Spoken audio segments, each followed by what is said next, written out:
Bueno, buenas tardes, bienvenidos al Museo Histórico Sarmiento y a esta quinta jornada de conmemoración de los 150 años de la finalización de la guerra contra el Paraguay, Guerra Guazú, Guerra Grande, denominada Paisajes de la Guerra Grande. Como todos ya saben y estamos viendo caras repetidas todos estos días de conferencias, en varias instituciones se están realizando actividades toda la semana. El domingo es el cierre oficial, pero como ustedes saben, va a continuar esto durante todo el año. De hecho, ya lanzamos la convocatoria al primer concurso de caricaturas y ensayos cortos que cerrará en julio de este año. Y luego haremos un montón de actividades como cine y relatos, etc. Así que iremos informando conforme vayan sucediendo mes a mes. Bien, hoy tenemos una mesa muy importante y gracias a que Ticio nos ha dicho que sí cuando empezamos a gestionar este evento que realmente ha llevado más de 6 años, permitió que generáramos otras cosas y nos abrió muchísimas puertas, por supuesto, así que muchas gracias, Ticio. En principio, y antes de presentar esta mesa excelente que tenemos hoy, quiero agradecer a la ministra de la Embajada de Paraguay, Lourdes Espínola, a la presidenta de la Comisión Nacional de Monumentos y Lugares Históricos, Teresa Chorena, muchas gracias por estar aquí, al vicepresidente de la comisión también, Alberto Petrina, a la directora Andrea, ¿cuál es tu apellido? Perdón. Elías. Andrea Elías, directora del Museo Irurtia, a Viviana Usubiaga, la directora nacional de Gestión Patrimonial, perdón, y a todos ustedes por estar aquí. Si me olvidé de alguno pido disculpas. Esperemos que disfruten esta jornada. Todo lo que se va a decir hoy aquí, como ya les vengo comentando, se transmite en streaming con los recursos que tenemos, pero esto va a quedar grabado en internet, así que cualquier duda que tengan y quieran volver a las grabaciones pueden hacerlo. En la recepción tenemos el link que ustedes pueden encontrar para poder acceder a esta transmisión. Y por supuesto en todas nuestras redes va a estar publicado, en Instagram, Twitter, Facebook y nuestra página de internet. Bien, ahora vamos a abrir esta mesa, Arte Rioplatense Popular Paraguayo de Postconflicto, que va a ser moderada por nuestra directora nacional, María Isabel Baldassarre, directora en Historia del Arte, que le agradezco muchísimo que haya aceptado moderar esta mesa, sabiendo todos los compromisos que tiene. Además, les adelanto que la directora nacional ha aceptado ser parte de nuestra mesa en la Feria del Libro en abril, así que vayan agendándolo porque no creo que vuelva a capturarla. Esta es la última vez, esta es la última, ya lo sé. Bueno, entonces vamos a presentar en principio el currículum de Ticio Escobar, nuestro principal disertante, con el que estamos muy contentos de que haya venido. Ticio nació en Asunción del Paraguay en el año 1947, es curador, profesor, crítico de arte y promotor cultural.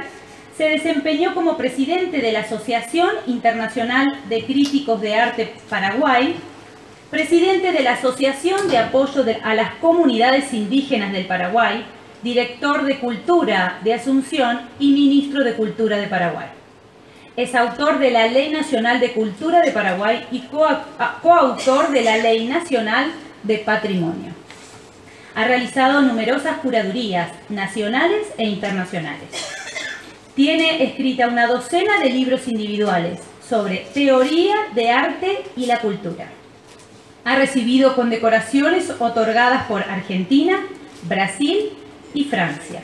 Doctor honoris causa concedido por la Universidad Nacional de Artes y la Universidad de Misiones, Argentina. Y diferentes distinciones y premios internacionales actualmente se desempeña como director del Centro de Artes Visuales, Museo del Barro. Roberto Amigo es investigador, docente del Instituto de Desarrollo Humano, Universidad Nacional General San Martín y docente de la Facultad de Filosofía y Letras de la Universidad de Buenos Aires. Se ha dedicado principalmente al arte regional del siglo XIX y es ex curador jefe del Museo Nacional de Bellas Artes. Le damos la bienvenida a ellos tres con un gran aplauso.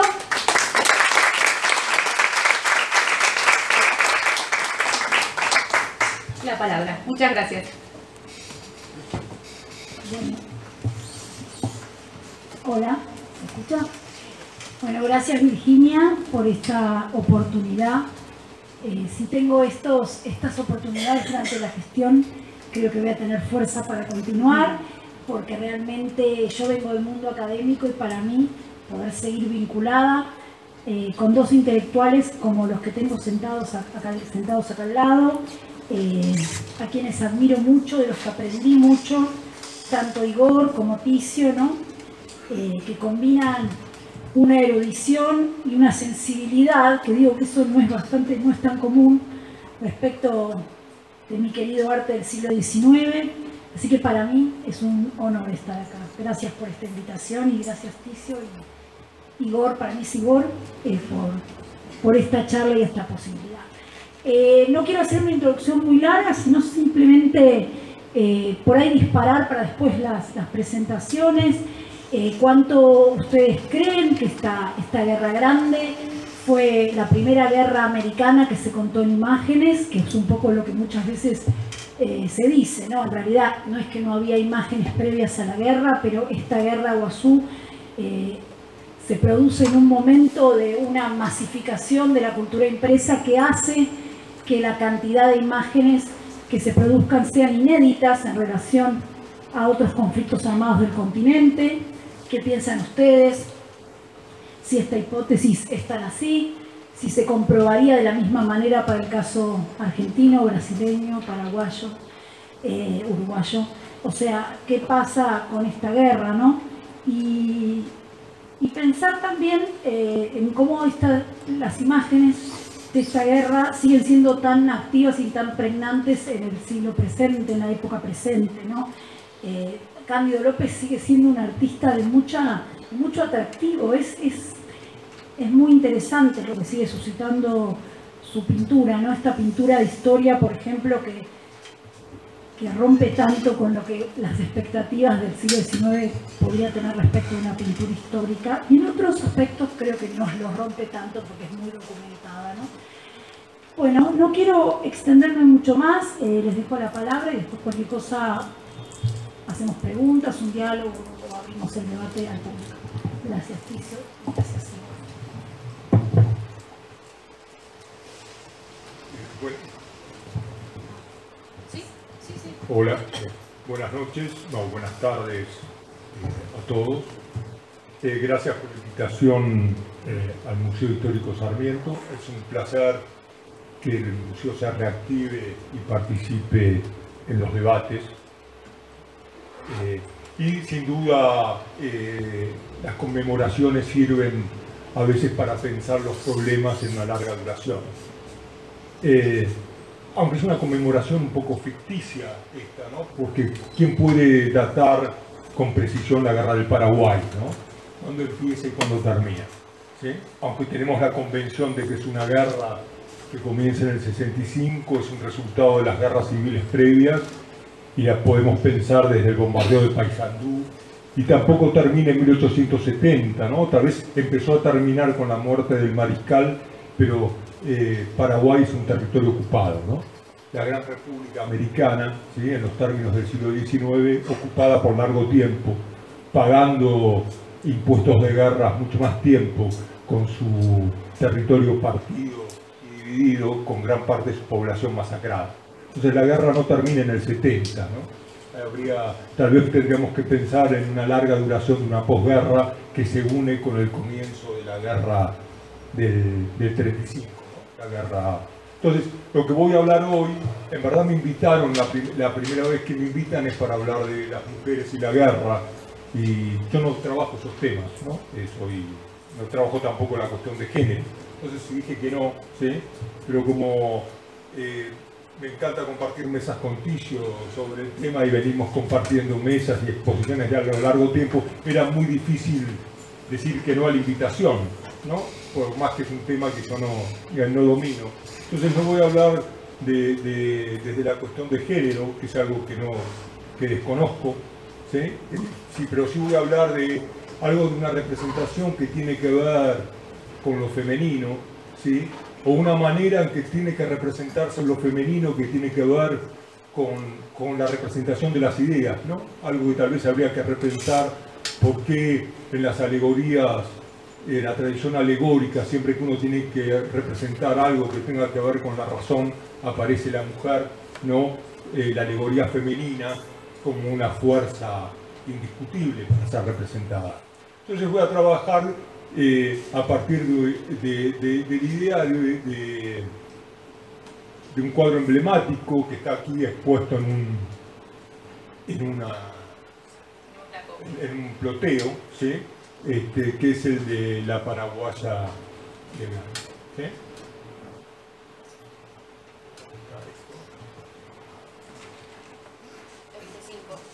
F5. No, sí, pero está abierto. Está abajo, minimizado.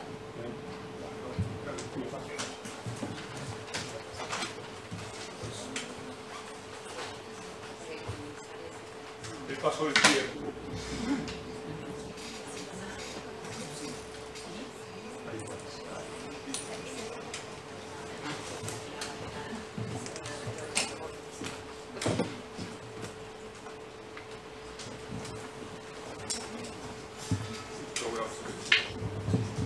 ¿Qué es la paraguaya de Blanes? Del que existen dos versiones, una en el Museo Nacional de Artes Visuales y otra en una colección privada de Buenos Aires, que puede ser un estudio previo o más bien una reducción del cuadro principal.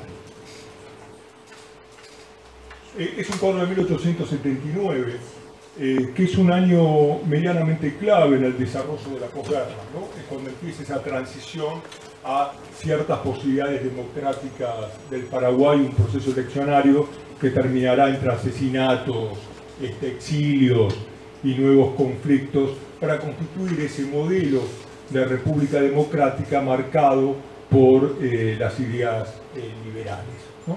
Que junto con que en el 79 para Blanes, que en ese momento, que es Juan Manuel Blanes, el pintor uruguayo, que en ese momento está en Italia, y empieza a hacer una serie de pinturas, que son sobre todo pinturas que nosotros las vemos como alegorías, pero son en verdad pinturas que él las piensa como pinturas literarias, sostenidas en un fuerte realismo. Él va con un manual de En el viaje, ¿no? Un libro sobre recopilación de poesías uruguayas, y muchos de los temas los saca, que va a ir pintando, los va a ir sacando de este compendio de poesía rioplatense del siglo XIX. Pero ¿qué está representando acá?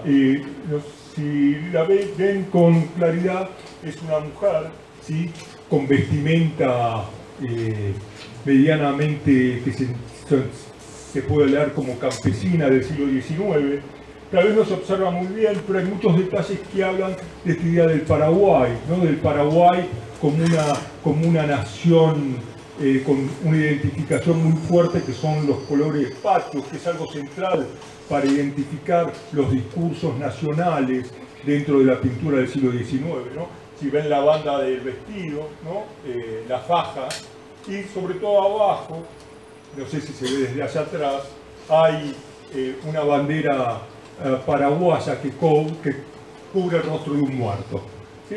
Y sobre todo al costado, después vamos a ir a los detalles, hay determinadas significaciones de la guerra, sobre todo una masacre en el fondo, y esta hondonada, ¿no? Con los cañones tirados, que son como una vista de las trincheras, ¿no? Y los cuervos que revolotean. Pero sobre todo hay una figura, ¿no? La figura femenina la tenemos que pensar como una representación de la República, ¿sí? Ella está cargada de cierto erotismo, ¿no? Porque tiene su hombro desnudo, ¿no? Es una república que ha sido repartida, ¿no?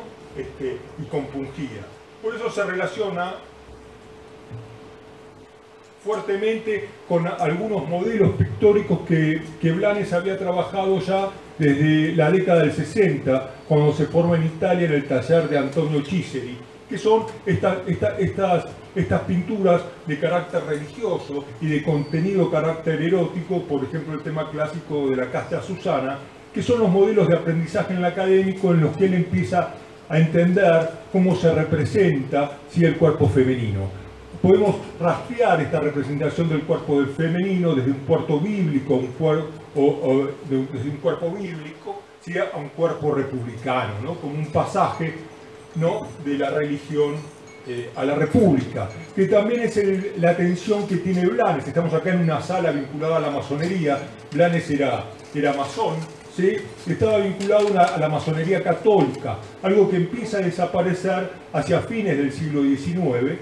Pertenecía a una logia que era la Logia Fe, ¿no?, las logias Fe, Esperanza, Caridad, con las logias masónicas católicas, ¿sí? Y está siempre esa tensión entre un ideal masónico, y vamos a volver a eso al final, en la representación de los cuerpos como ideas, ¿no?, que es muy claro en cierta tradición de la pintura masónica. Pero también hay otro tipo de representaciones en el cual podemos buscar esta imagen, ¿sí?, que identifique al cuerpo femenino como una alegoría de un territorio preciso. Y no vamos a abandonar en estos, que también lo cruza con la masonería, que es un episodio de la fiebre amarilla en Buenos Aires del 71, ¿sí?, que es del tiempo de la guerra, ¿no?, pero habla de otra peste, ¿no?, de otra peste, y justamente como se representa este cuadro, una de las discusiones, y también un cuadro anterior de Luis Montero, las discusiones eran la asociación que vivía la región entre la peste y la guerra, ¿no?, como dos grandes tópicos del siglo XIX. ¿Está? Aquí tenemos, sin duda, a Ana Bristiani, la italiana muerta durante la peste, con el hijo, como una alegoría de Buenos Aires, ¿no? Y aquí está reemplazado, ¿sí?, pero también esta idea de la peste y la guerra como tópicos similares, también deriva de la iconografía italiana que él conoció en su tiempo, y sobre todo de un condiscípulo de él, es decir, otro alumno de Chiseri, que mientras está en Italia, Blanes pinta este ciclo muy interesante, que son las lunetas del oratorio de Santa María, en Modigliana, que son el hambre, ¿sí?, la peste, el terremoto, ¿sí?, y la guerra, ¿no?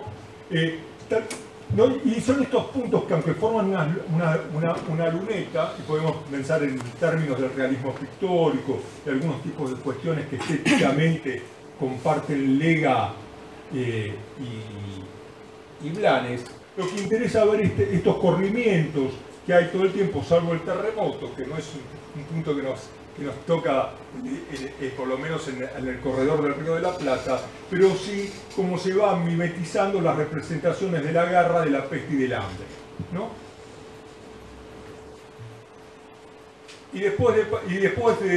Entonces pensar la guerra del Paraguay también es pensar la guerra como una peste, y también pensar el hambre en la cual se somete al pueblo paraguayo durante la guerra, ¿no?, y con posterioridad a la guerra, que es uno de los tópicos que aparecen en la literatura.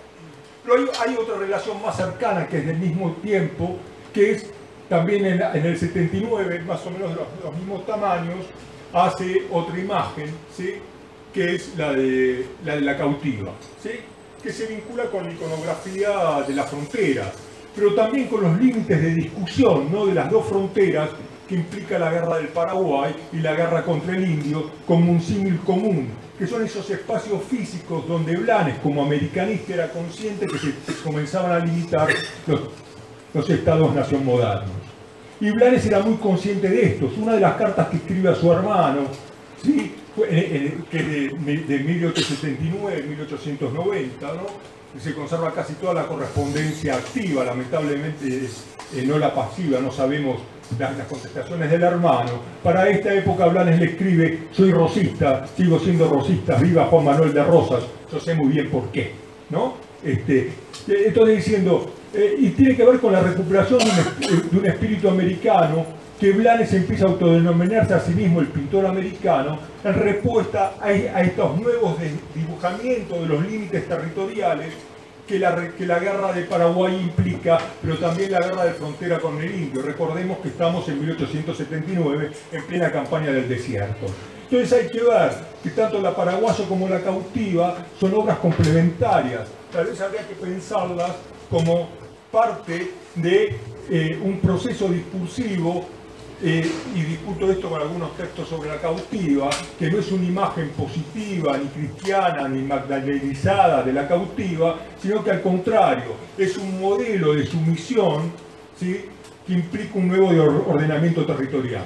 Entonces no se puede ver La Cautiva, no es simplemente una referencia iconográfica o formal o compositiva a La Paraguaya, sino las dos forman cara de una misma expansión nacional que va a recortar los territorios de aquellos que se consideran otros, ¿no?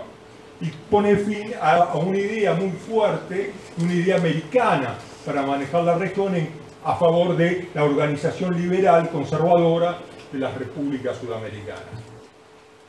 Y volvamos a este punto, y para eso es central en ver esto que hace Blanes. El cuerpo del paraguayo muerto, el marido, el amante, el sujeto, como queramos llamarlo, de la imagen alegórica, está cubierto su rostro, que marca todo el rostro. El rostro del Paraguay es el rostro de un cadáver, ¿no? Es un rostro cadavérico. Pero a la vez, Blanes a la vez pone al lado un libro abierto, que bueno, en la imagen no se ve, que dice, el libro dice República del Paraguay. ¿Y por qué esta idea de la República del Paraguay tan presente en Blanes? Porque tiene que ver con una tradición americana, ¿sí?, que muy bien reflejaron los periódicos del Trincheras, y que entre las tantas imágenes alegóricas femeninas que tiene el Centinela y el Cabichuí, y hay algún texto mío por ahí que puedan levantar en las ediciones facsimilares que se publicaron del Cabichuí y el Centinela por el Museo del Barro, la imagen alegórica de la República Paraguaya está tirándole al dragón del Imperio brasileño, ¿sí?, y sobre sus espaldas, en esta arquitectura, en un campo de trincheras en guerra, fíjense, es más o menos el mismo escenario que el fondo americano, no el fondo territorial de la pintura de Blanes, sostiene el globo con todas las repúblicas sudamericanas. Es la República del Paraguay, y Blanes toma esta idea en su pintura, la que está sosteniendo las posibilidades de la continuidad de algunas repúblicas en sentido americano, ¿no? Y la guerra descansa sobre esta imagen alegórica del Paraguay. Cuando pone la República del Paraguay, Blanes, que es contemporáneo de los sucesos, nos está diciendo Paraguay era una república, Lo que se ha enterrado acá es la República del Paraguay en su autonomía, en su idea del caudillo como sujeto sui generis apto para los territorios americanos, en la idea de un republicanismo agrarista. Podemos aceptar ambos esos términos, pero no está pensando en una república liberal, ¿no?, sino esa república en la que se unía, ¿sí?, en el mismo sentido republicano que se podía comprender como un orden virtuoso y moral y sabio al gobierno de Juan Manuel de Rosas para sus contemporáneos, no liberales, ¿no? Desde luego. Entonces, lo que está en discusión en el cuadro de Blanes, lo que está representando no es solamente el cadáver de la República Paraguaya, sino el cadáver de la idea americanista, ¿sí? Y para eso tiene un registro fotográfico, ¿no?, que en esta división singular que se reparte, podemos decir, los lenguajes y las estéticas durante la Guerra del Paraguay, ¿sí?, acá los asociamos con la imagen de intendencia de Cándido López, ¿no?, como una imagen que aún hoy captura, ¿no?, al público, ¿no?, cuestión que hay que revisitar, ¿no?, si la imagen de Cándido López es la imagen que más corresponde para pensar la guerra, ¿sí?, pero vamos, es algo largamente para discutir, ¿no? En la fotografía es Uruguay, ¿no?, con toda la empresa de Beck y el fotógrafo López, y en Brasil es la gran pintura imperial, ¿no?, de Meireles y Americo, ¿no? Entonces, cada uno representa la guerra prácticamente en sus propios términos estéticos y ideológicos, ¿no? Pero fíjense, ¿no?, la similitud de composición, ¿no?, nos está diciendo, está poniendo, nos dio el territorio de esta no veo que es pero no importa, ¿no? Pero se monta perfectamente, ¿no? Hay un modelo fotográfico que tiene como base, pero también hay otro modelo fotográfico, ¿no? Que tal vez es una de las fotos más importantes de la guerra, ¿sí? Y que es el cuerpo masculino, aparece como, siempre como cuerpo muerto, ¿no?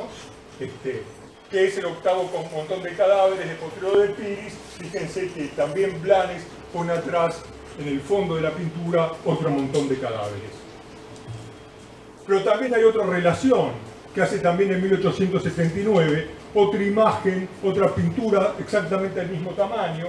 Está levantada de un libro porque las fotos que tengo de ella son absolutamente oscurecidas, porque está en el Palacio Presidencial, no, prácticamente sin luz, nunca pude abrir las ventanas.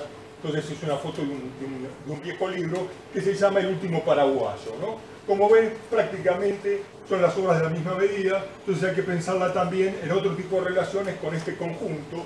Si las ponemos en esta ubicación, las dos miden 100 por 80, ¿no?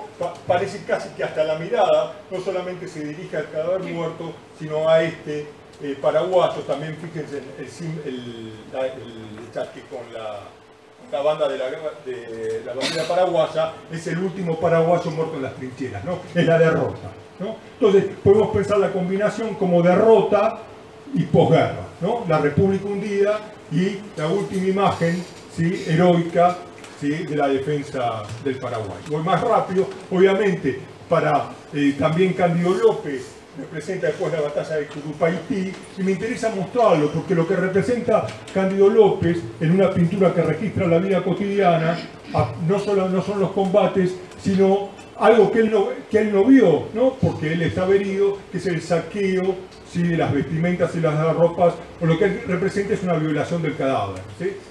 Blanes, al contrario, lo que representa es la dignificación del cadáver, ¿no?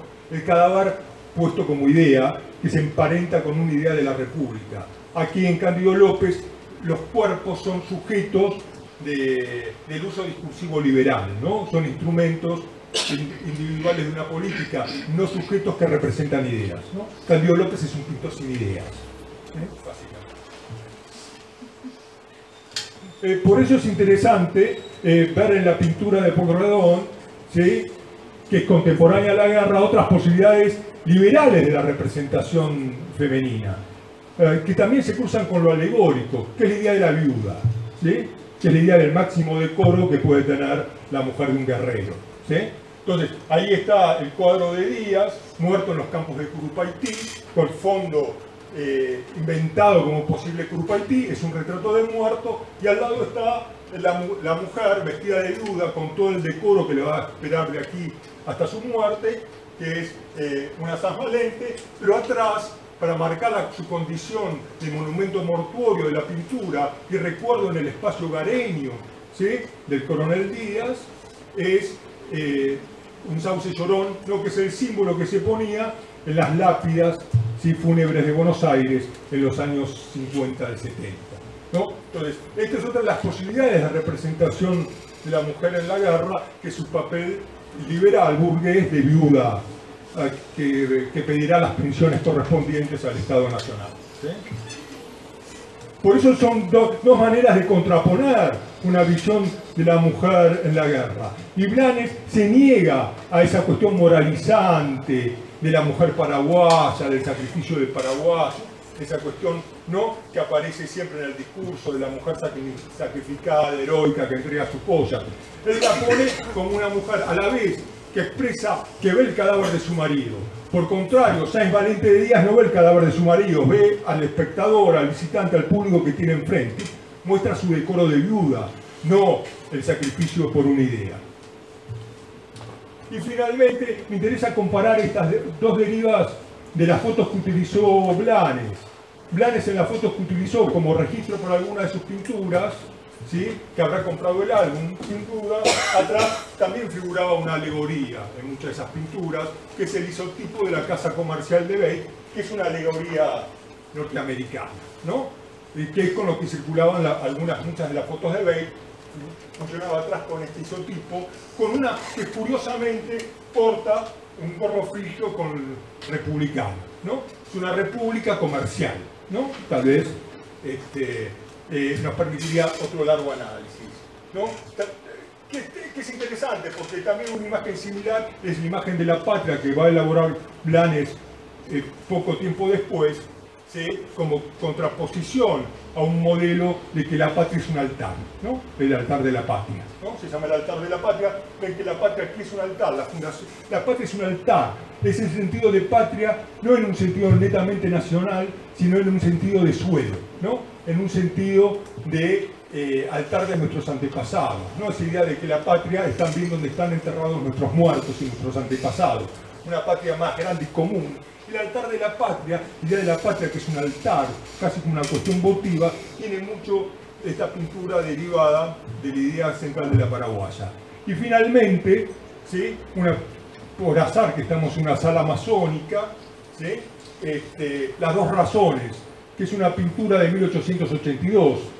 Si la paraguaya es una pintura que es el comienzo del viaje de Blanes a una de sus últimas estadías en Italia, ¿sí? Antes de la última, que es cuando va a buscar a su hijo y a morir, hace esta pintura, que es una pintura de su diario masónico, que es La razón y la fe. Pero es una pintura fechada en 1879, ¿sí? Que está en el centro gallego. No habría que haber algo para recuperarla, porque el centro gallego está en absoluta liquidación judicial. Hay que ver dónde va a terminar esta pintura, ¿sí? Que la razón y la fe, ¿no?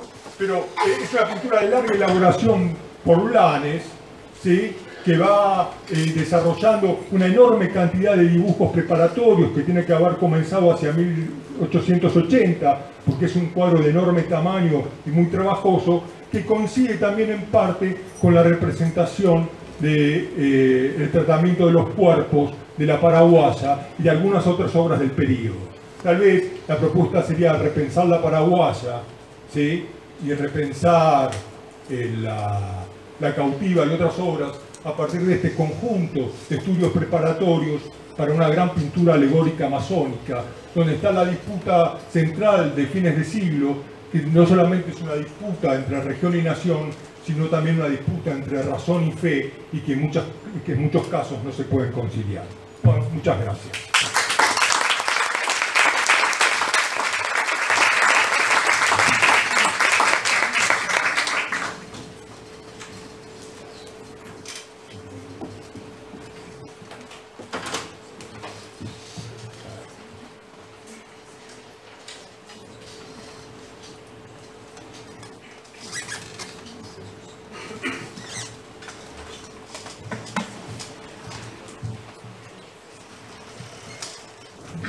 Buenas noches. Quiero agradecer muy especialmente esta invitación y agradecer al público presente por estar aquí, entre quienes me he encontrado con mucha gente amiga. Así que, bueno, los saludo y es un gusto compartir con Igor esta mesa. Yo también lo llamo Igor, es amigo. Que me sale espontáneamente ese nombre, y con quien hemos rozado muchísimas veces nuestros trabajos, y él ha trabajado el tema de la guerra en Paraguay, fundamentalmente los periódicos guerreros Cabelluí y El Centinela, y en la parte de los trabajos de las ediciones facsimilares hechas por el Museo del Valle. Tiene un libro que se llama Guerra, Anarquía y Goce, en el cual pueden estar muchos de estos puntos presentes y que cruza la obra de Cabelluí y El Centinela, o sea, los grabados de Trinchera o los grabados de la Guerra Guazú, con la obra de Ignacio Muñoz Soler y la pintura de Ricardo Migloricio. O sea que es un triángulo bastante interesante que abre el tema de la iconografía guerrera necesariamente a otras lecturas complejísimas, sobre todo como percibas de un momento extraordinariamente rico, no solamente en tragedia, sino en significaciones, ¿verdad? Como ha comenzado diciendo él, hasta es muy difícil fijar un comienzo de la guerra.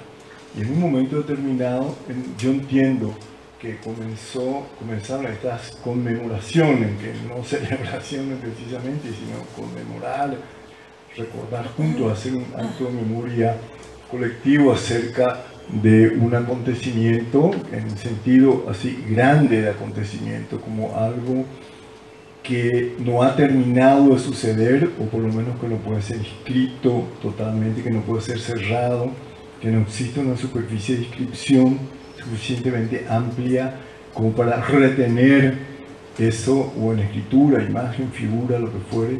Entonces hay una ambigüedad y un equívoco que coincidiría más o menos con el concepto de trauma, algo que es yo creo que para la región es un hecho traumático y como tal no puede ser simbolizado plenamente, no puede ser completamente elaborado en términos de lenguaje, en términos de discurso, sino que dispara imágenes por todos lados, y en muchos casos lo que se ha tratado de hacer con este programa, después de la guerra, que yo veo como un antecedente de este paisaje de la guerra Guazú, es también una lectura no maniqueísta, no epicista, no epopéyica, y entonces es una lectura que permite entrar los imaginarios, las representaciones, y que también permite entrar agentes invisibilizados por la historia escrita en términos estrictamente patriarcales, o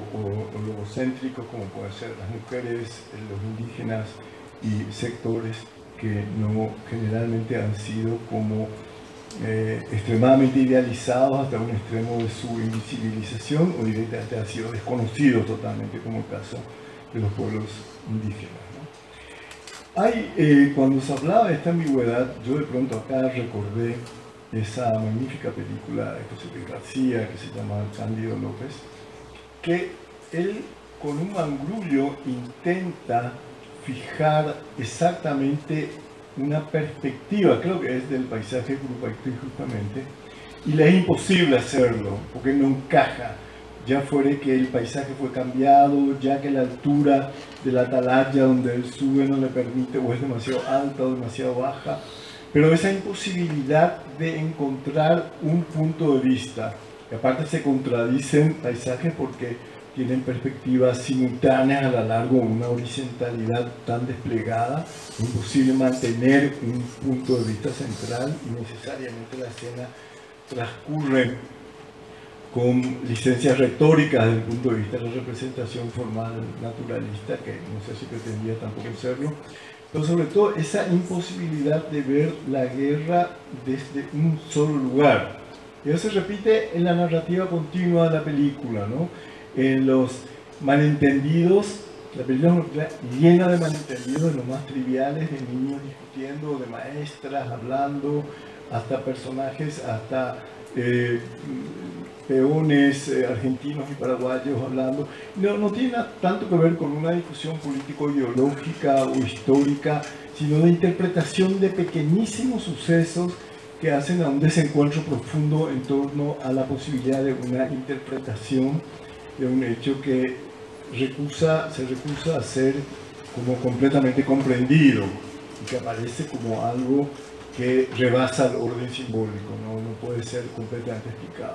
Yo creo que en los últimos decenios, sobre todo, ha habido un intento de acercamiento a la guerra, sobre todo valorando enormemente la imagen, porque si hablamos en términos lacanianos, son términos comunes casi en toda interpretación cultural, sobre todo en el plano de las artes visuales, si entendemos lo real o lo traumático como algo irrepresentable, como algo inabarcable en términos de símbolo, el lenguaje no puede llegar a cubrir eso, que es traumático precisamente por eso, porque no accede al lenguaje, pero la imagen sí que puede, no explicando, obviamente caería en términos de una reducción lingüística, sino dando pistas, sugiriendo y mostrando cómo lo hacen las imágenes siempre a medias, porque la verdad es siempre a medias, dice el propio Lacan. Entonces muestra y oculta, y en ese proceso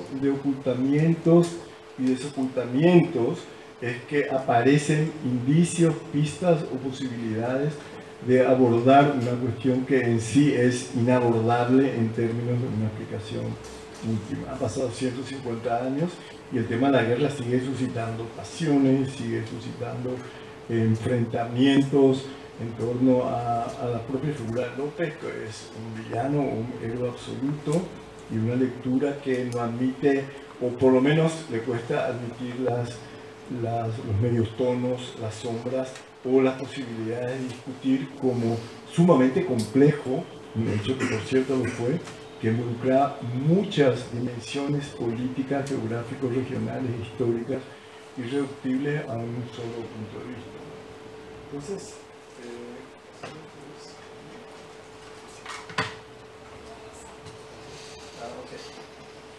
esto antes de la guerra,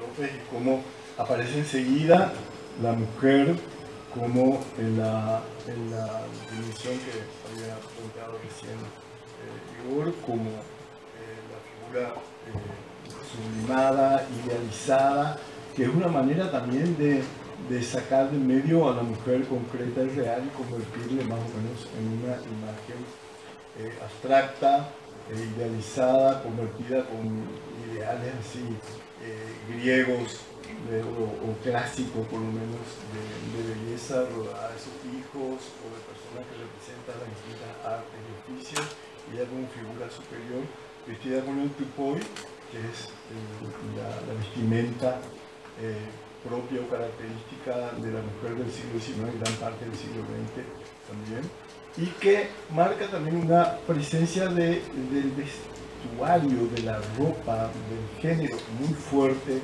dentro de la iconografía y la imaginería.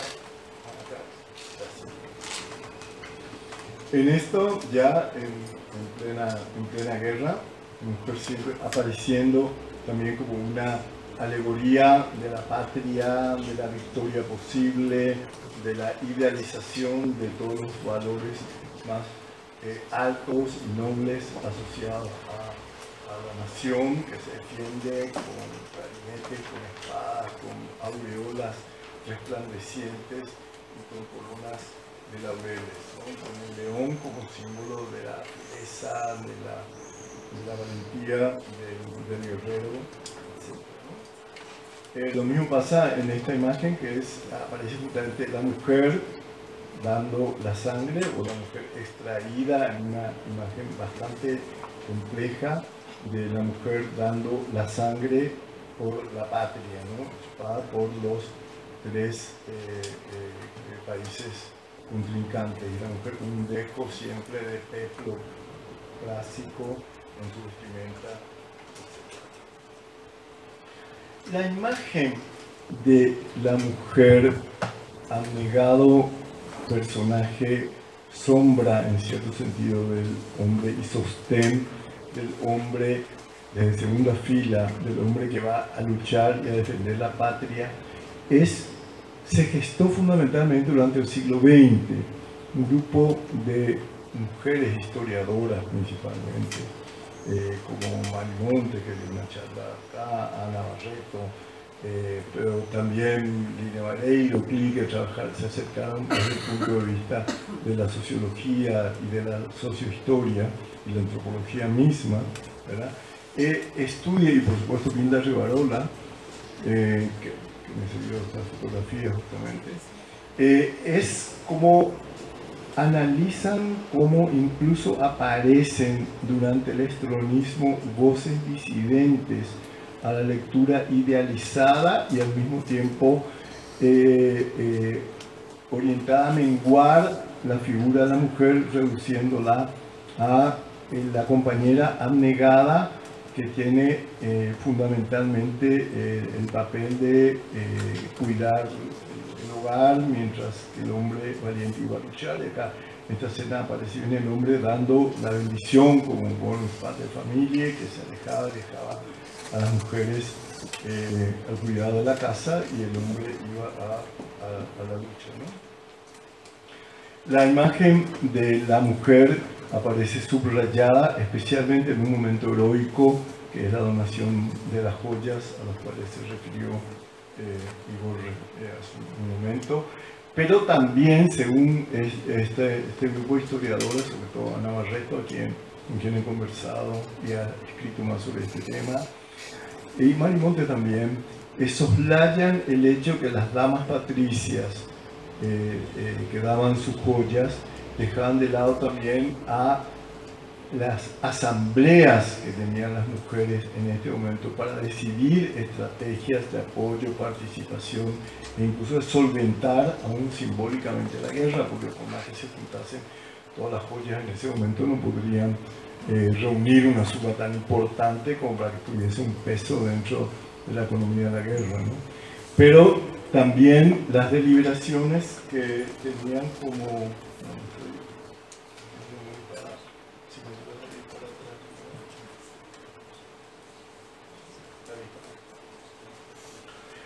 Y Marimonte se refiere al hecho de la enorme contribución también que hacían continuamente las mujeres con productos agrícolas, con el tejido continuo que ellos producían, con el sostén económico, no tanto de donar directamente un dinero, sino de sostener económicamente el Paraguay mientras los hombres luchaban, ¿no? No solamente la mujer que participa directamente en la guerra como combatiente, que lo hacen a Costañú y en otros momentos, y hay toda una leyenda también de la mujer pintándose bigote o vistiéndose de hombre para luchar, para poder luchar en la guerra. Bueno, con los niños ha ocurrido también eso, que los pintaban como tiznaban los labios con bigote para que pareciesen hombres, y hay realmente toda una fuerte imaginería en relación a estos hechos, sino sobre todo la mujer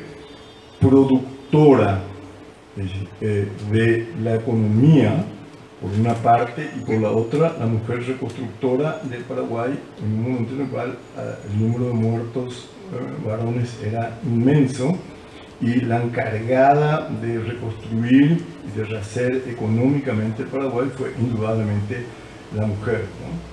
Acá hay escenas que aparecen a medio camino entre la mujer luchando con un yaguareté, un tigre, que es un símbolo también del enemigo, ¿verdad? Y el momento luctuoso en el cual la mujer aparece muy relacionada con enterrando a los muertos. En este caso, la mujer lleva el cadáver de su niño sobre la cabeza, como generalmente lo hacen las mujeres campesinas en Paraguay, y según una tradición indígena misma, que llevan sobre la cabeza objetos, más que llevarlos sobre los hombros o arrastrarlos y tal, los llevan como si fuera un cesto sobre la cabeza. Está asociada mucho a la idea de con las cruces, la idea de la tumba, la idea de la mujer enterrando a los muertos y acompañando esa degradación demográfica feroz que significó la guerra, ¿no? Y que tiene un aspecto absolutamente real y otro mitificado, que suele ser estironeado ideológicamente de distintos puntos de vista, ¿no? El tejido significó un material fundamental como aporte de la mujer durante la guerra. Y el tejido arranca de la tradición guaraní.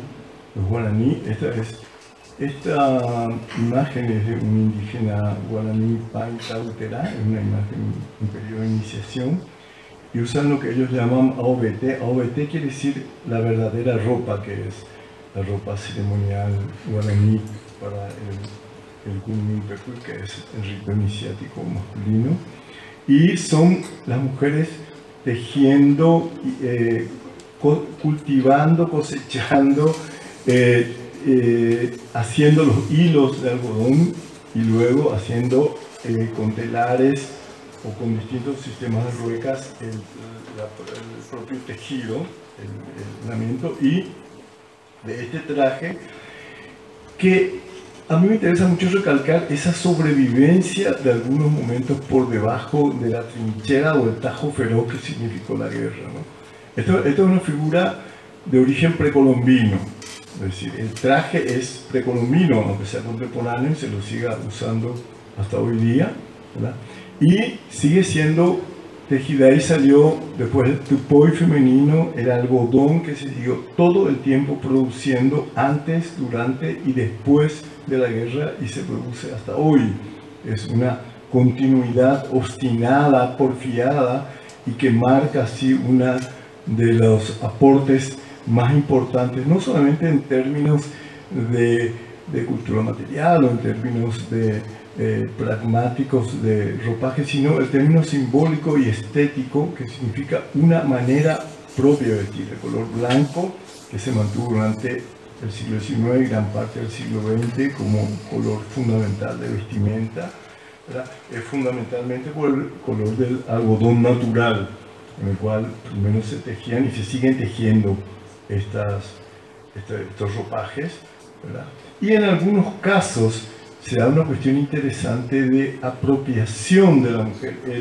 El traje anterior era un ritual. Hay diferencias rituales masculinos y femeninos en cuanto a la iniciación de los guaraníes. Y en este caso, en los últimos años aparece un empoderamiento femenino del ritual y la mujer participa también como protagonista del ritual en un hecho absolutamente nuevo, ¿verdad? Pero recupera como un lugar también de agente dentro del mismo cuadro del rito, no solamente como proveedora de la ropa, sino ella misma luciendo esa ropa y sobre todo usando el yehuacá. El yehuacá es la corona solar plumaria que lucen estas mujeres, que antiguamente eran uso estrictamente masculino, y las pinturas de urucú faciales, que son esos puntos rojos que ustedes ven en las mejillas de la mujer, que marca el distintivo guaraní. Esto ha sido, naturalmente se fue dando este proceso en el cual las mujeres también visten el ritual de iniciación femenino, que tiene otros códigos como mucho más cerrados, lo hace también público, aparece en la escena pública en la medida que consolida un lugar en ese espacio público y se manifiesta en la ritualización también de un espacio que hasta entonces era íntimo, privado y totalmente doméstico, ¿no? El caso del tejido chaqueño también siguió. Desde el siglo XVIII ya hay una extensísima producción de tejidos de lana. Parece ser que en el siglo XVII, con la introducción, XVI, ya comenzaron a introducirse las primeras ovejas enseguida. En el siglo XVII se tejía muchísimo la lana de los grupos chaqueños y guaraníes, pero sobre todo los chaqueños usaban también lanas de camélidos, de llama, vicuña, pero con la introducción del ganado ovino comenzaron a haber una intensísima producción de estos tejidos que se siguen usando hasta ahora. Se siguen produciendo los grupos Nivaqué, Mataco, Mascoy. La mayoría de los grupos chaqueños siguen produciendo intensamente este tejido, ¿no? Que a partir de fines del siglo XIX comenzó a incorporar elementos figurativos, más o menos después de la guerra. Antes eran elementos estrictamente abstractos, geométricos, y de pronto, aún con una geometrización y una estilización así como muy especial, ellas comienzan a trabajar la imagen. La imagen de la derecha solamente está hecho con los tonos blanco, la lana blanca y lana oscura natural, y el de la izquierda ya comienza a introducir colores primeros de urucú solamente o tintes vegetales, y últimamente digo, porque se siguen produciendo extensamente entre las mujeres Nivaqué, usan también tintes industrializados. ¿Qué ocurrió? Que no se habla mucho de la mujer indígena como un trasfondo que también continuó detrás de la guerra, pero siempre el elemento y la población indígena estuvo muy cercana a la población campesina y muy cercana a la población paraguaya en general. Comienzan a haber estudios importantes acerca de la presencia indígena en la guerra del 35, que también mencioné Goro, la guerra del Chaco. Ahí comienza, hay un libro importante que ha escrito Nicolás Richard con Rodrigo Villagra, un equipo de gente que se llama Mala Guerra, en la cual analizan justamente la guerra vista desde los indígenas, cómo veían ellos su territorio cruzado de pronto por batallas que no significaban nada para ellos, más que pérdida, desolación y destrucción, y más arrebato, porque muchísimas de esas tierras sufrieron todas las menguas ligadas a la colonización intensa que la apropiación de tierras que hubo luego de la guerra, ¿no? Y las mujeres comienzan a, por una parte, siguen sus pautas tradicionales, como se ve esta mujer hilando la lana de oveja siempre, e incorporan un vestuario, una indumentaria que es muy propiamente indígena, paraguaya, que son faldas, son como pareos, así, de colores muy intensos, que no tienen nada que ver con el blanco estricto, porque se usó durante, todo el siglo XIX y por lo menos las primeras décadas del siglo XX, ¿no?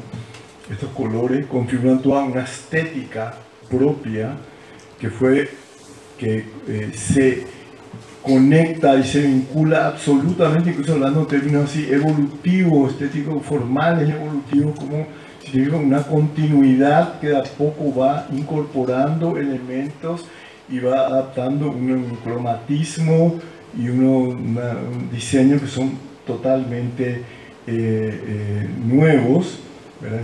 Suponen no solamente movimientos de pérdida o resistencia, sino de transculturación y apropiación de modelos culturales. Y hay diferentes, por ejemplo, los Nivaclé, las mujeres Nivaclé usan elementos figurativos, como esta figura de tigre que aparece allí, mientras que las Macá y otros grupos usan estrictamente elementos geométricos, como siempre son colores primarios muy potentes. Y las mujeres guaraní, los grupos guaraní, comienzan a usar también estas faldas que se relacionan completamente con las usadas durante el siglo XIX. Es una mujer tejiendo con hilo de caraguatá, que el caraguatá fue otro elemento fundamental para tejidos. Incluso las mujeres, durante la guerra, los hombres usaban chalecos, los hombres indígenas usaban en el Museo Histórico, en el Museo de la Plata,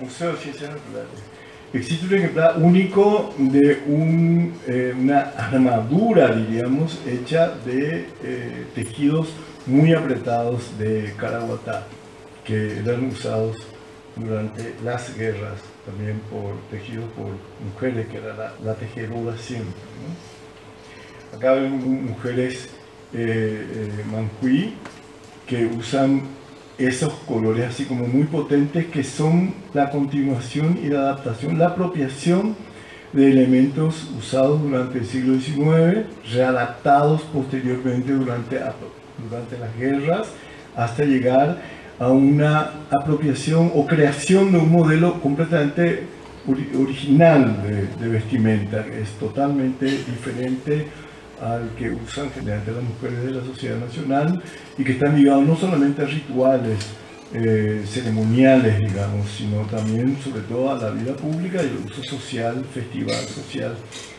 con que se visten mujeres y hombres. Los hombres usan esas mismas polleras, pero en colores primarios, absolutamente lisos, mientras que los estampados usan las mujeres. Y es interesante porque este ritual es completamente actual, pero sigue también como una continuidad, como una extraña sobrevivencia de elementos que va mucho, mucho antes de la guerra, ¿verdad? Que posiblemente sean muy difíciles de datar en términos de cuándo surgen estos elementos, ¿verdad? Así,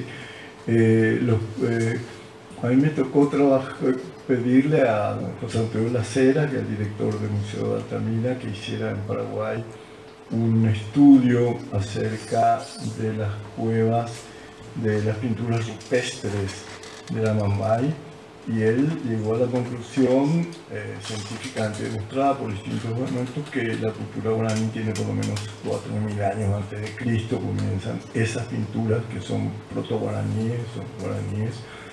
O sea que tenemos una estirpe bastante antigua y coincide con las suposiciones de las hipótesis de la doctora Susni, que fechaba más o menos 3.000 años, 2.000, 3.000 años antes de Cristo, como cultura tupi-guaraní proto-amazónica, ¿no? Estos son los trajes de las mujeres de posguerra, siempre blancos en ese momento, ¿verdad? Y siempre basadas en el tejido y el algodón. El tupoi era una manera de vestir, era una manera de producir enormes cantidades de tejidos de algodón que posteriormente comenzaron a ser importados y significaron una fuente de subsistencia importante, no solamente para vestirse ellos mismos, sino como comercialización del tejido de algodón, que es así característico en ese momento. Acá ven una mujer vestida con un traje de gala de Ñandutí, que era otro de los elementos fundamentales del tejido, que el Ñandutí comienza a fines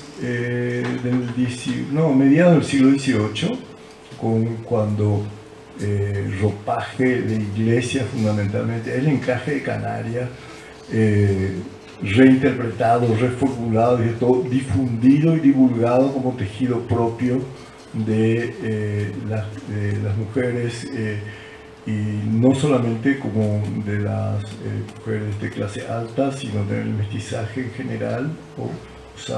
Usan hasta ahora en parte el Ñandutí, obviamente como prendas ya más pequeñas, o adornos de manteles, o detalles coquetos de ropa, pero ha proseguido ininterrumpidamente desde mediados del 18 hasta hoy en Itagüí y en algunos lugares del Paraguay donde se sigue haciendo y se sigue produciendo, y tipológicamente es casi idéntico. Este es un Ñandutí del siglo XVIII, del XVIII, el museo, y hoy ciertas pautas o formas continúan siendo los mismos. O sea que por eso estoy recalcando un poco la obstinada continuidad de ciertas formas hechas por mujeres, e incluso, esta es una imagen de vestir hecha también por mujeres. Casi toda el arte popular de Paraguay que se mantuvo es obviamente el arte a base hecho por mujeres, que es el más fuerte que ha continuado. Algunos de ellos, como la santería y otras formas, terminaron ahora, porque hasta hace muy poco se seguía todavía produciendo, como el encaje yu, el aopoí y otras formas de bordado así primorosos, que tiene una tradición directamente desde el siglo XVIII, según algunos del siglo XVII, ya se vienen bordando de esta manera y continúa así naturalmente hasta ahora, sin haberse afectado mayormente en eso, ¿no? Los tejidos de lana de que se siguen haciendo para Carapeguá, tanto los indígenas como los rurales campesinos de la región oriental, no indígenas, pero que tienen una fuerte conexión y una estética geometrizante, así bastante parecida, similar o afín por lo menos, con una estética común, o no sé si llamar común, pero afín por lo menos con las ciertas estéticas indígenas, ¿no? Esto es Yataitú. Todo el trabajo es... Yataitú es un pueblo de bordadoras y tejedoras. Digo bordadoras y tejedoras porque es un pueblo administrado por mujeres. Yo no sé si está acá, pero me vendría, pero Mónica Millán trabajó mucho allá está Mónica.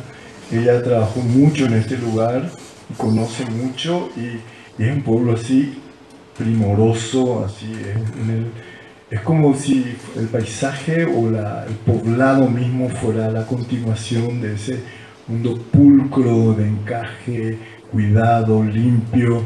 Es un pueblito precioso. Y las mujeres siguen produciendo y son las que mantienen hasta hoy la economía familiar. Los hombres le ayudan con la cría de ovejas, con esquilmarlas y tal, pero las que siguen haciendo el trabajo y sosteniendo son las mujeres de Yataitú.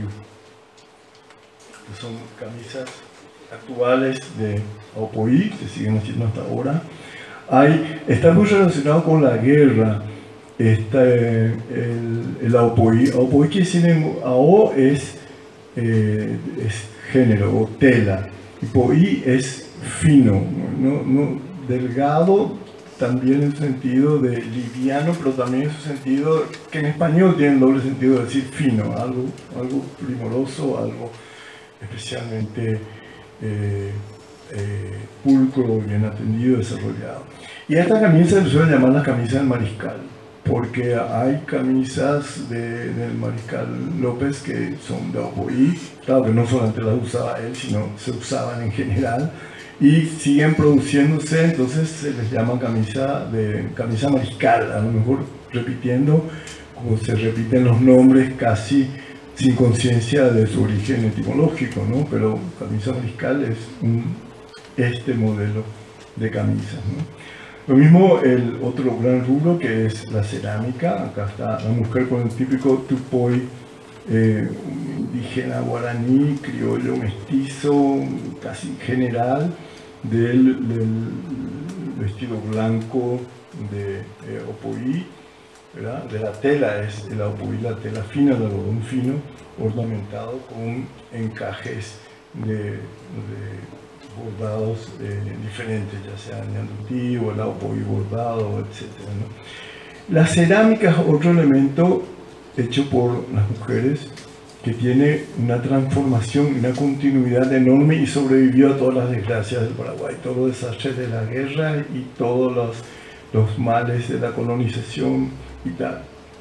Las urnas o los grandes yapepó ceremoniales guaraníes fueron estrictamente prohibidos por la conquista. ¿Por qué? Porque estaban ligados a rituales antropofágicos, enterratorios y borracheras colectivas de la chicha. Nosotros llamamos borrachera, pero el término caú en guaraní tiene un sentido de exaltación espiritual, un grado de elevación al cual conduce la chicha, cocinado en estos, el maíz fermentado en estos grandes urnas que arriba ustedes ven la decoración de las urnas guaraníes. Y los jesuitas vieron que trataron de cambiar el uso, entonces hicieron lo siguiente: dieron a los hombres la factura de la cerámica en vez de hacerlas a mano, torneadas, la hicieron, en vez de hacerlas a mano, moldeadas a mano, lo hicieron con tornos, vidriadas y a cargo de varones y con una ornamentación bastante barroca, como ven ustedes, pero eso no prosperó. Y Nicolás del Techo decía, a fines del siglo XVIII, ya en su casa siguen ellas furtivamente haciendo sus gredas. Tan furtivo no sería porque posiblemente los jesuitas hacían la vista gorda, pero ellas continuaban un trabajo que era clandestino directamente, porque supuestamente está prohibido el uso de la cerámica por estar ligado, como los jesuitas llamaban, a usos malditos. Este es un detalle: la cerámica guaraní masculina que no prosperó.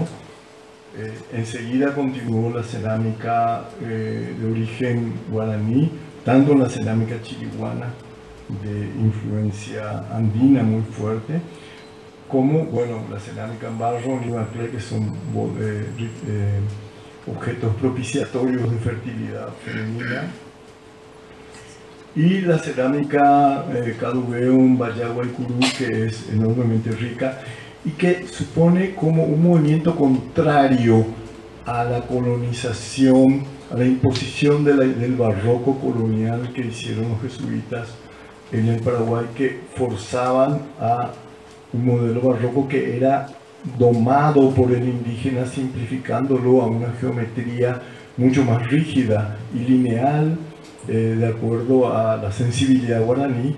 Y en este caso, como los Caduveum Bayá tenían otra estética completamente diferente que los guaraníes, un poco antes de la expulsión de los jesuitas, ellos asaltaron no una reducción, pero sí una iglesia jesuita que quedaba en Belém, mataron a todos, porque eran sumamente belicosos y estaban en plan de guerra con la colonia, y se apropiaron ellos de la imagen, incorporaron ellos motu propio ese barroco, y sus vasijas son exuberantes y tienen hasta hoy en Corumbá los caduveos muy estudiados no solamente por Metro, sino por Levi Strauss y Darcy Ribeiro. Posteriormente de Tristes Trópicos se basa en gran parte en el análisis de la estética de los caduveos en Bayá. Esta es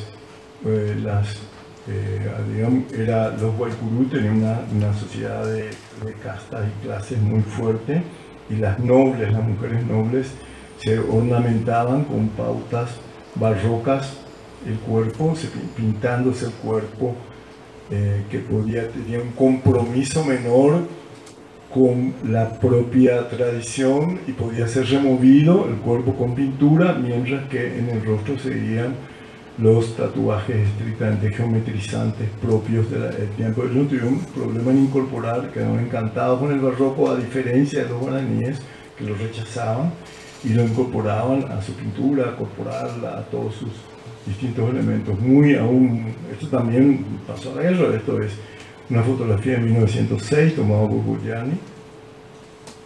La cerámica popular, directamente continuadora de la cerámica indígena, casi en un momento que es muy difícil distinguir en qué momento comienza también esto, porque sigue simplemente la indígena, trabaja los mismos métodos de cocción, las mismas técnicas, son las mujeres las que comienzan, las que siguen haciendo la cerámica popular, que es una de las expresiones más interesantes del arte popular de Paraguay.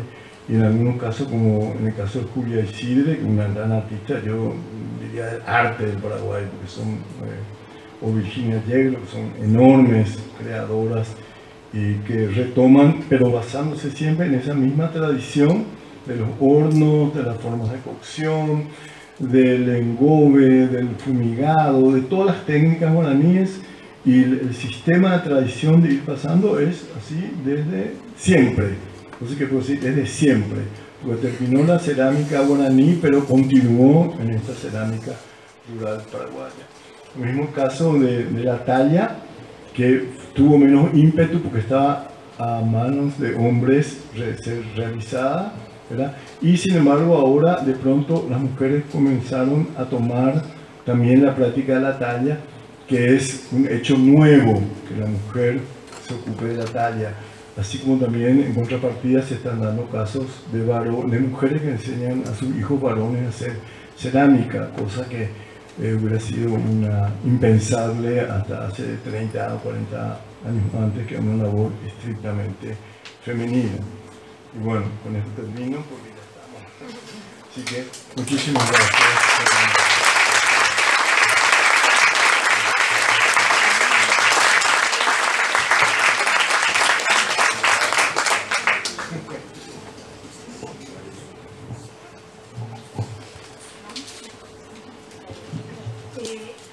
Tenemos un tiempo para preguntas.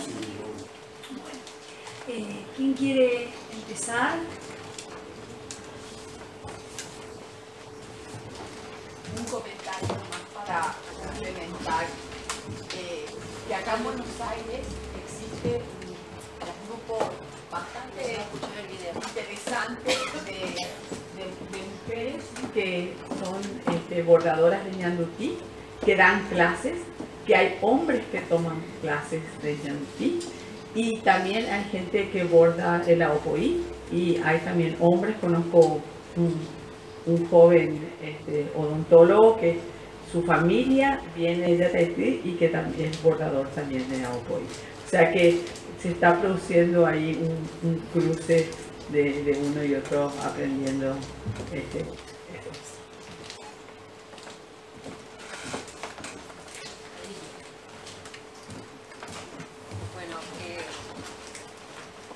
Hola, ¿se oye aquí? Bueno, un lujo la mesa, un gustazo que nos damos. Por un lado, bueno, lo de Ticio, que es un ámbito que conozco menos respecto de, digamos, de algún modo la materialización, ¿no? De lo que se buscaba acá, que es, bueno, ver los efectos de la guerra y lo que viene después de la guerra materializado en esos tejidos. Y en el caso yo le digo Roberto, pero voy a empezar a decir Igor.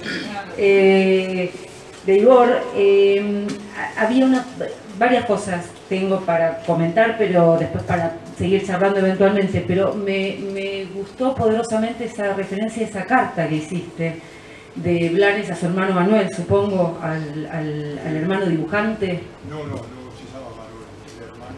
Mauricio, a Mauricio.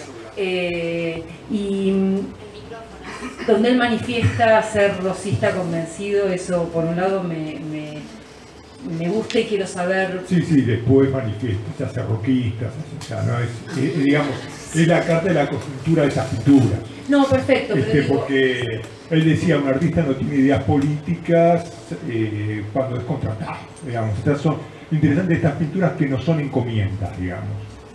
Después trabaja al mejor postor.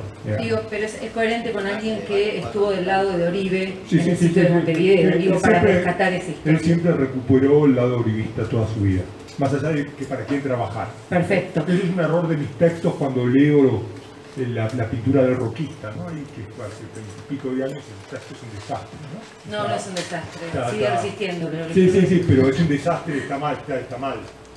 O sea, pierdo de vista la coyuntura, digamos. ¿Sí?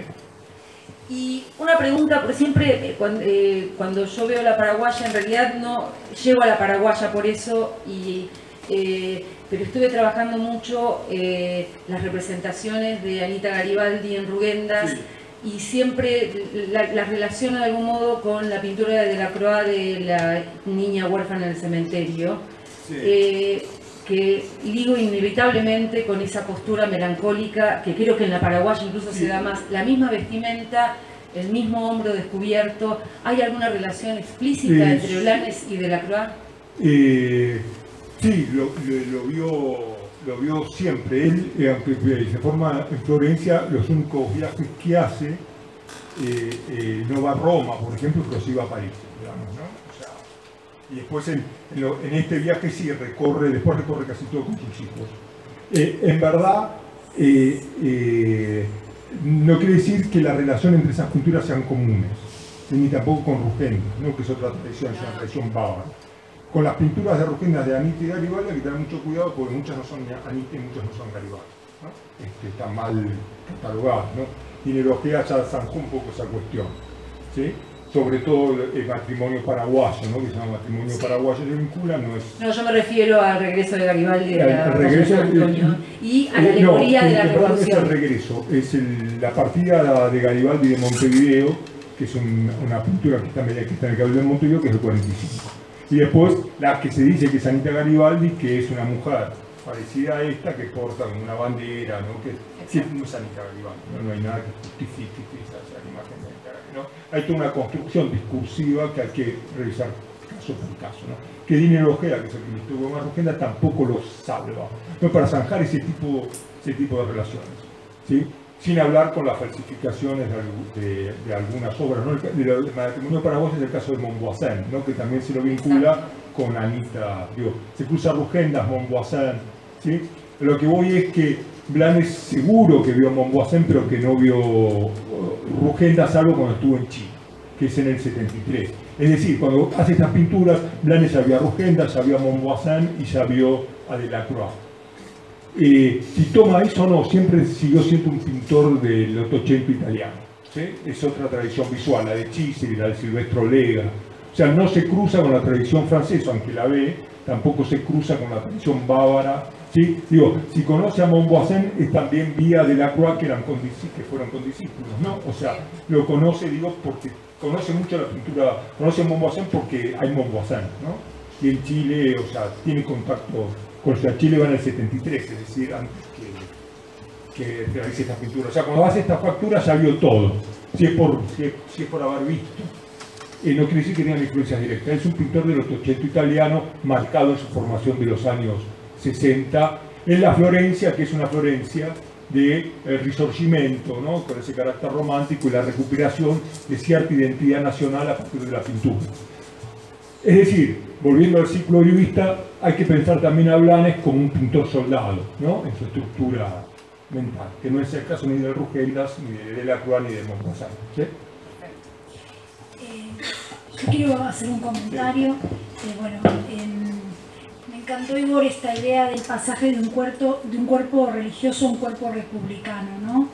Yo pensaba que es un proceso que en realidad se da en el sistema, uno asociaría al sistema visual del más temprano siglo XIX, ¿no? De este pasaje de la colonia a la república, pero que acá sigue siendo un proceso activo, o por lo menos eficaz para Blanes, más adelante, 30, 40, 50 años después. Y también me encantó, ¿no?, esta idea de Ticio, de un hecho dramático que no puede ser, no puede ser elaborado en términos de discursos y que dispara imágenes para todos lados. Siempre Ticio tiene esa manera increíble de elaborar su pensamiento, ¿no?, con esa cuota de poesía y de sensibilidad. Pero quería hacer una pregunta para los dos que tiene que ver y llevarlo por ahí una lectura más de género, a pesar que se resisten, y Igor se resistió a Ticio, ¿no? Pensando en las agencias femeninas en estas obras, en el caso de Igor son obras hechas por hombres en realidad. En el caso de Ticio, ahí hay un pasaje, ¿no?, entre un hombre productor de iconografía y unas mujeres que toman este relevo de o en algunos casos que ya la venían produciendo y en otros casos que toman este lugar de relevo de producción iconográfica, ¿no? Y pensaba en esta idea de los escamoteos, ¿no?, de estos lugares de no control, en el caso de lo que planteó Ticio, ¿no?, estas prácticas persistentes a pesar de las normalizaciones. Y quería preguntarte, Igor, respecto de, y a Ticio también, respecto del erotismo que aparece en estas imágenes de la cautiva, de la paraguaya, de las mujeres que entregan sus joyas. Si ustedes piensan que si hay una agencia femenina ahí, si esta paraguaya, esta cautiva es una mujer que ha sido ultrajada, ¿no?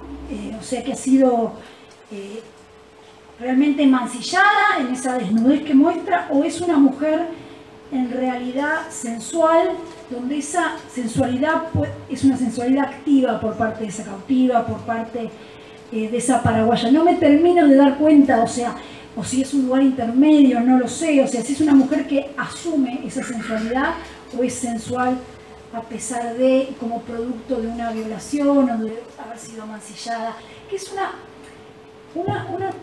cosa que aparece también en la imagen de la mujer cargando al niño.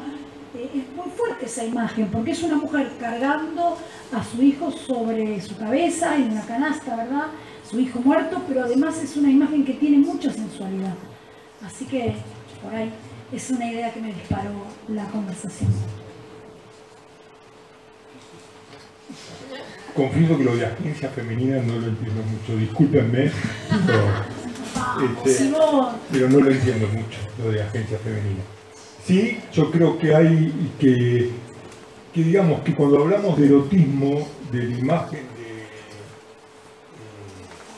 el erotismo de la imagen de la paraguaya, es una república mancillada, y él pone ese lugar de república fragmentada, pero no quiere decir también que uno exprese el deseo republicano de una república americana, ¿no? Creo que uno de los problemas para trabajar esta idea de ver el erotismo en todas las imágenes del siglo XIX, porque es una tendencia inevitable, ¿no? Ellos, tomando el ejemplo, Laura Malosetti se para ante la vuelta del Malón y ve la cautiva. Yo me paro ante la vuelta del Malón y veo los elementos de la iglesia, ¿no? Y veo, es decir, hay una cosa determinada por la mirada que no nos debe confundir de cuáles son los parámetros de esa mirada en el siglo XIX. En el siglo XIX, esa mujer cargaba un erotismo en la figura, pero era un erotismo tamizado que permitía ver que estaban otros deseos en juego, que no eran deseos sexuales. Es decir, yo puedo dar, un cuadro que conocen todos, la cautiva de la pintura de la última vuelta del Malón y ver una mártir cristiana. O puedo darle las tetas y pensarlo desde un deseo erótico, ¿no?, que también es legítimo. Cuando vemos la República podemos ver que esos recursos eróticos de representación de lo femenino, tamizados por una tradición iconológica, ¿sí?, que viene de arriba, etc., sirven para expresar no un deseo sexual, sino otro tipo de deseos, que son ideas políticas, ¿no? Entonces, creo que tal vez mi intervención también fue detonada porque vi la palabra paz en estas convocatorias, ¿no? Entonces, yo pienso que hay que volver a pensar la guerra y la violencia como detonante de las discusiones, ¿no? Y no los términos de las organizaciones burocráticas como paz, etc., ¿no? Hay que volver a poner en escena otro tipo de terminologías, ¿no? Como pensar la violencia, ¿no? Y no pensar, y no aceptar los términos de sumisión, como el de paz, ¿no? Pero bueno, esa es otra cuestión de por qué. Pero digo, hay que pensar que el cuerpo erotizado no solamente refiere a un deseo sexual, sino una imagen de lo deseante, que muchas veces son ideas políticas, discusiones eclesiales, ¿no? Fe y razón, ¿no? Que a veces lo que se discute todo el siglo XIX en un punto es la fe, la discusión entre la fe y razón. Y que el cuerpo femenino porta ideas, no solamente deseos de la mirada masculina. Sí, hay que pensar también que muchísimas de las lecturas que se hacen sobre algunos hechos sociales, históricos, están muy condicionadas por una mirada así fuertemente patriarcal en relación a la derecho de la mujer, ¿verdad? Por ejemplo, pensemos que las mujeres que luego de la guerra comenzaron a reconstruir el país, mujeres traumatizadas, violadas, golpeadas, viudas, huérfanas, sujetas así como a una violencia inmensa. Y en muchos otros casos el hecho mismo de que mujer paraguaya también haya tenido una libertad muy grande en términos sexuales, luego ha sido visto desde una óptica así como de un deseo masculino determinado, o de una idea de promiscuidad moralista, o en otros términos, ¿verdad? Es decir, lo mismo pasa con ciertos rituales indígenas o formas en que la mujer desnuda aparece como símbolo de fertilidad, de cosecha. Por supuesto que es sumamente erótico, pues es un erotismo asociado a ese tipo de producción, no solamente a una utilización de la mujer como objeto sexual. Incluso en uno de los rituales que yo mostraba, es la mujer la que se acerca al hombre que danza ante ella, se está exponiendo para seducirla, es la mujer la que elige el varón y le toma de la cintura, lo que puede significar que hay como una simpatía o iniciar así una amistad, un romance, o que pasarán juntos esa noche o que vivirán juntos para siempre, depende de cómo se den los hechos, ¿verdad?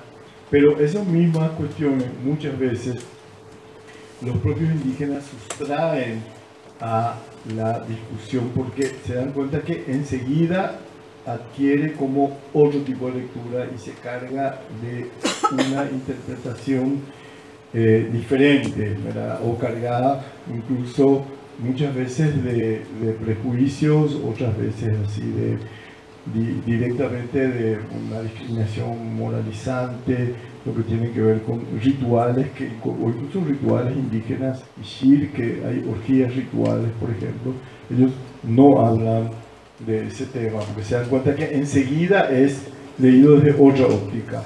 O Edgardo Cordeu, el gran etnógrafo, antropólogo argentino, que estudió mucho los Ishir del Paraguay, decía que los Ishir, por ejemplo, niegan el tema de la homosexualidad, porque es un tema que se dan cuenta que es leído en otra clave, y que entonces, bueno, prefieren no tratar ese tema directamente porque aparece desvirtuado o no sé, o analizado desde una perspectiva que es diferente a la de ellos y adquiere por lo tanto otra inscripción ética o que es la que tiene para ellos, ¿no? Entonces, también con respecto a la mujer, siempre la mujer sublimada es como así puesta en un lugar idealizado con sus atributos femeninos de belleza, de erotismo, de idealización de un cuerpo deseado, que justamente la sublimación, como dice Freud, es poner un objeto sexual en el lugar de la cosa sagrada, ¿no? O sea que hay un desplazamiento, pero que mantiene siempre su origen y su memoria, ¿no? La memoria de una sexualidad o un erotismo que está en el origen, siempre está así como manteniendo su lugar.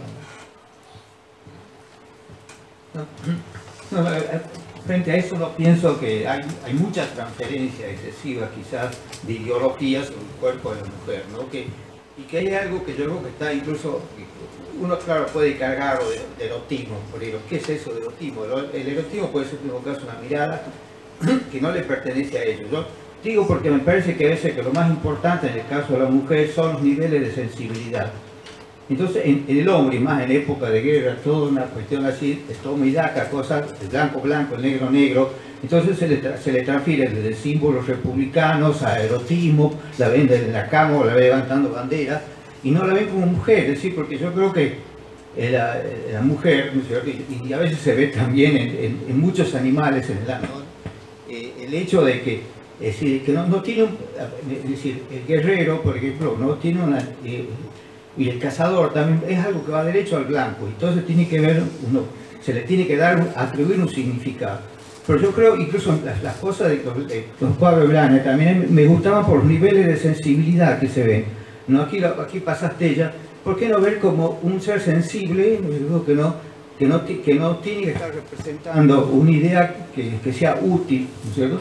Sino se supone que lo que tiene que una pintura o el arte en general es retratar la vida en su verdadera dimensión y no atribuirle signos y cosas que yo necesito y toma a la mujer como si fuera cualquier soporte para transferir esos símbolos. Para mí son seres como sensibles y en ese aspecto hasta superiores, digamos, en el aspecto de los hombres que siempre están detrás de algo concreto, ¿no? Es decir, no es lo concreto, es decir, porque si uno lo concreto arrasa con la sensibilidad. Bueno, un poco esencialista igual por lo que propone, pero bueno, no sé si tenemos lugar ahora. Me gustaría escuchar todas las preguntas y después le damos el lugar a las intervenciones. Sí. A mí me parece que en Paraguay, yo también me quedé muy impresionada con esas imágenes de mujeres sensuales. Como si en Paraguay hubiera habido un permiso para ser sensual. Y que el clima además lo favorece. Y por otro lado, esas blusas que usaban, que son un escote de acá hasta acá, o sea, normalmente se patinan, o sea, que se patina un hombre, se patina el otro hombre, o sea que sí, pero también viste que había algunas que iban así también. O sea que es un permiso de poder mostrarse más. O sea, ya la prenda está hecha, está diseñada de esa manera. Sí. Quería hacer dos observaciones. Una sobre el tema de Ticio, un tema que siempre me impresionó mucho, tanto en sus estudios, en sus investigaciones, en sus libros, como en el cariz único que le ha dado el Museo del Barro. Yo siempre he pensado que si hay 10 museos importantes en América, cuando digo América, digo desde Canadá hasta acá, en esos 10 está el Museo del Barro. Esa idea de intemporalidad es imposible en el mundo indígena, colonial y moderno del Paraguay decidir dónde empieza o termina, un poco lo que me vos hablás de acá, dónde empieza o termina, dónde empieza o termina el mundo simbólico y artístico en el Paraguay. Lo prehispánico, lo colonial o lo moderno permanece. Inclusive con la idea de la interpretación del erotismo, ¿qué erotismo? ¿El indígena? ¿El del paraíso de Mahoma, que era Asunción en el momento de la conquista? ¿O después de la guerra? ¿O hasta hoy? Eso fue un tema. Me parece que eso es clave, el tema de la intemporalidad, que se ve en otras culturas prehispánicas. En el mundo andino se ve, pero que en el caso del Paraguay se ve con una totalidad más grande.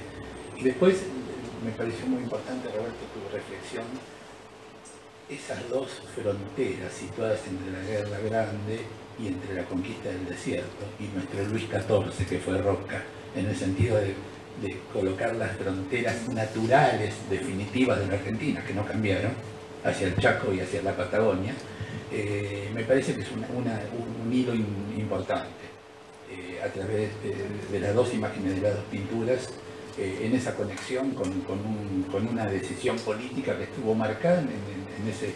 Y una pregunta, ¿por qué los dos de un modo u otro se refirieron a la Guerra Grande y a la Guerra del Chaco?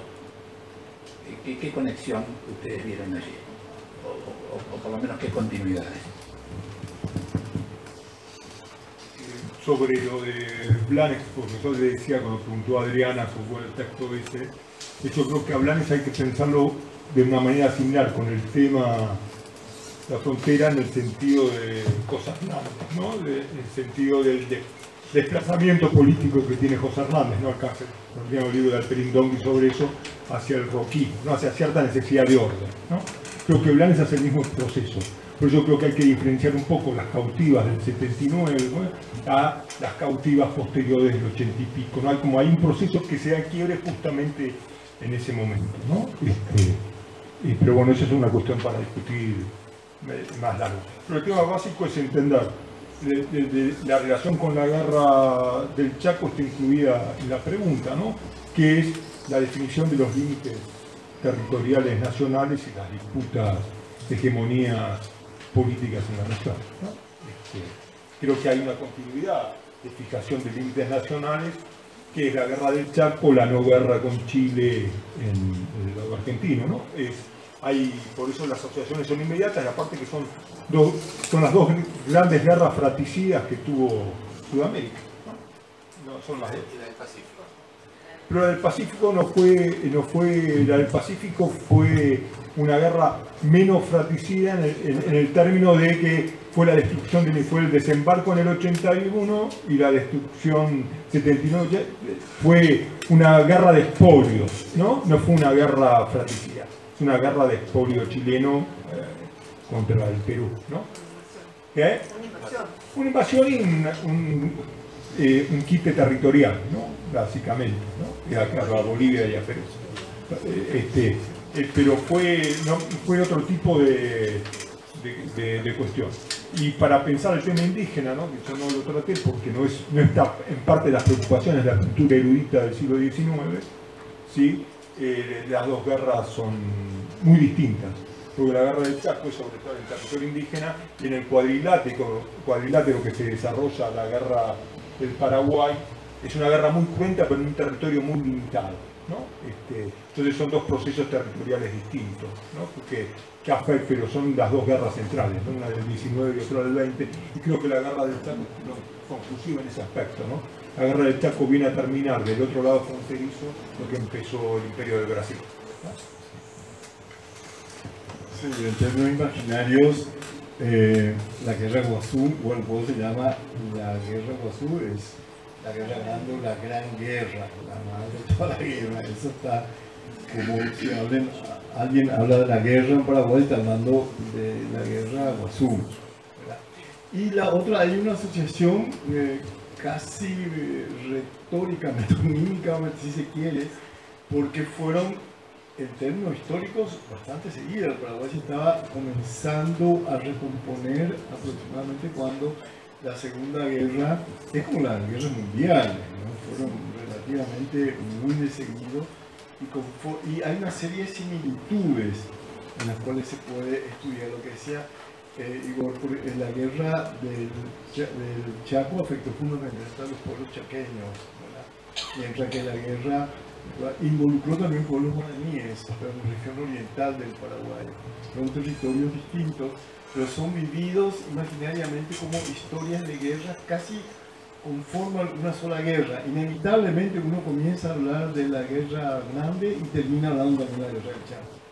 De hecho, por ejemplo, esa película de Paz del Cine, sí. Se va a pasar el sábado. Esa magnífica película de Paz del Cine, ¿no? Que se va a pasar acá, Amante Paraguaya, tiene como trasfondo casi esa intemporalidad, como decimos, de la guerra del Chaco. Uno podría ser por la forma de vestirse, de hablar y tal, pero no está fija perfectamente, puede referirse también a la guerra grande, ¿no? Perfectamente, porque es un trasfondo de un destiempo, una ruptura un quiebre del tiempo que se produce ahí, que es el tiempo de la guerra, y cómo afecta micropolíticamente eso a una pareja o a una persona determinada, pero sobre un trasfondo de paralización, de un estancamiento de la historia, diría Hegel, que produce un hecho así como tan traumático de la historia. Entonces, relaciona muchísimo, y a veces hay extrapolaciones, comentarios que se hacen, que se proyectan en la precúa así sobre la guerra grande, que son realmente hechos o comentarios que afectan a la guerra del Chaco, ¿no? Bueno, muchas gracias Ticio, muchas gracias Igor, muchas gracias a todos y los esperamos con las actividades que siguen de estos paisajes de la Guerra Grande, que siguen hasta el 8 de marzo. Muchas gracias.